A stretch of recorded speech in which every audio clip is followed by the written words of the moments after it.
In the immediate aftermath of September 11th, the people of the United States came together in an unprecedented display of national unity, and the world rallied to their cause.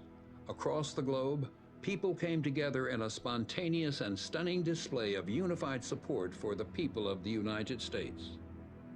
Yet just 2 years later, in those same places and on those same streets, tens of millions of people would come together again, this time to march in outrage over the Bush administration's decision to invade Iraq. How the American people interpret the meaning and importance of this dramatic and sudden shift is a question that has yet to be answered. So I think what it really comes down to is, are the American voters going to sit still for this? Are we going to treat our democracy like some sort of spectator sport, like watching the Super Bowl? Or are we going to ask a little more of ourselves this time? Are we going to explore these claims? Are we going to look at the details of what this administration has actually done? Good societies have cultivated fearlessness and hope among their citizens. Good politics has always been about real courage, real fearlessness. Take Gandhi, whose ultimate weapon was fearlessness against one of the worst empires of our times. And the very notion of not cooperating with that empire was based on fearlessness. When Martin Luther King walked in the Gandhian tradition, he walked in fearlessness.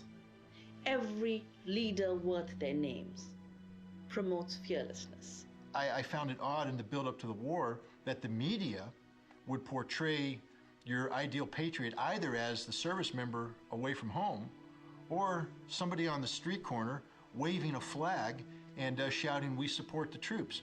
I can train a monkey to wave a flag. That does not make the monkey patriotic. I can't train a monkey to read the Constitution or live the Constitution. On the other opposite end of that street was another group of Americans who also had the American flag, who said support the troops, but bring them home. Those are patriots too. I think we have to understand that the definition of patriotism cannot be hijacked by people with a specific ideological agenda. Patriotism is when we say we have love for our nation, we have love for our communities, and sometimes our nation does things that are positive, and sometimes our nation does things that are negative, and it's my responsibility out of my love for this nation to speak out loudly in support of the things that it does well, and speak out loudly against those things that it's doing that is hurtful. I think the people most without fear on September 12th in America were those working at Ground Zero. They were in the greatest danger, actually, but because they were active, they were engaged. The firemen and the medical officials and the cops who were working there first to find victims, then to find remains and clear the site. They had a civic task. They were engaged and they weren't afraid of anything.